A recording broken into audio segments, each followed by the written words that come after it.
dia 8 de agosto. Santos: Ciríaco, Largo, Smaragdo, etc. Mártires. 303. Pelo imperador Diocleciano, elevado à dignidade de administrador imperial, Maximiano Hércules, para mostrar-se grato a seu senhor, construiu em Roma um palácio de um luxo extraordinário, denominado Termas Dioclecianas. Religiosamente, era inimigo declarado do cristianismo. Como meio de exterminar a religião odiada dos cristãos, não recorreu à força brutal da perseguição, mas escolheu um outro, não menos bárbaro e eficaz, o mesmo que Faraó do Egito empregou contra os israelitas. Deu ordem que todo e qualquer indivíduo identificado cristão, quer fosse homem ou mulher, moço ou velho, fosse obrigado a trabalhar nas obras das Termas Dioclecianas. Os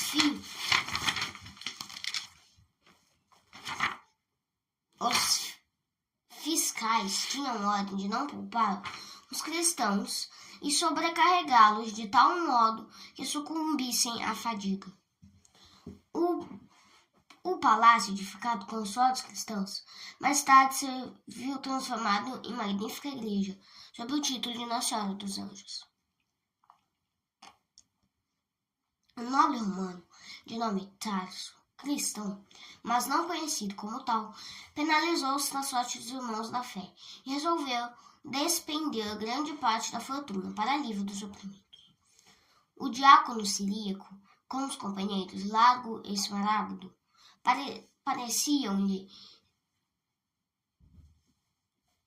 pareciam-lhe ser ótimos instrumentos na realização daquele intento, e não lhe foi difícil ganhá-los à sua obra. Embora procedessem com muita cautela, aos olhos vigilantes dos fiscais, não podia escapar a missão de que estes jovens se desempenhavam entre os cristãos. Foram condenados aos mesmos trabalhos, e era comovedor vê-los no meio dos irmãos, confortando-os, consolando-os, quando eles mesmos quase desfaleciam sob o jugo pesado da tirania. Maximiano, tendo conhecimento do que se passava, ordenou sua prisão, impossibilitando desta maneira a comunicação entre eles e os cristãos. Deus não os abandonou. A prisão dos 3 heróis tornou-se célebre pelos numerosos milagres com que Deus purificou seus fiéis servos. Todos os doentes que lhes foram apresentados recuperaram a saúde. Realizaram-se importantes convulsões, fato que lhes causou martírio.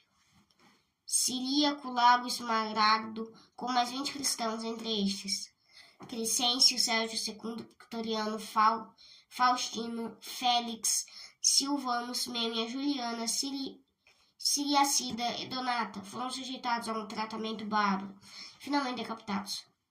Os corpos foram enterrados na Via Salária, perto do lugar da execução. Uma piedosa mulher cristã de nome Lucina mais tarde se trasladou para um sítio de sua propriedade, na Via Ostia. A data da transladação é o dia 8 de agosto de 303. Omísdas, nobre persa, foi vítima de uma perseguição atrozíssima que os reis do país moveram contra a igreja cristã. O rei Varanes, filho de Gerges, ordenou a Omísdas, assim refere Teodoreto, que negasse a religião de Jesus Cristo. Omísdas respondeu ao monarca: se esta infidelidade merece a pena de morte, qual será o castigo daquele que negar a Deus, Senhor do Universo?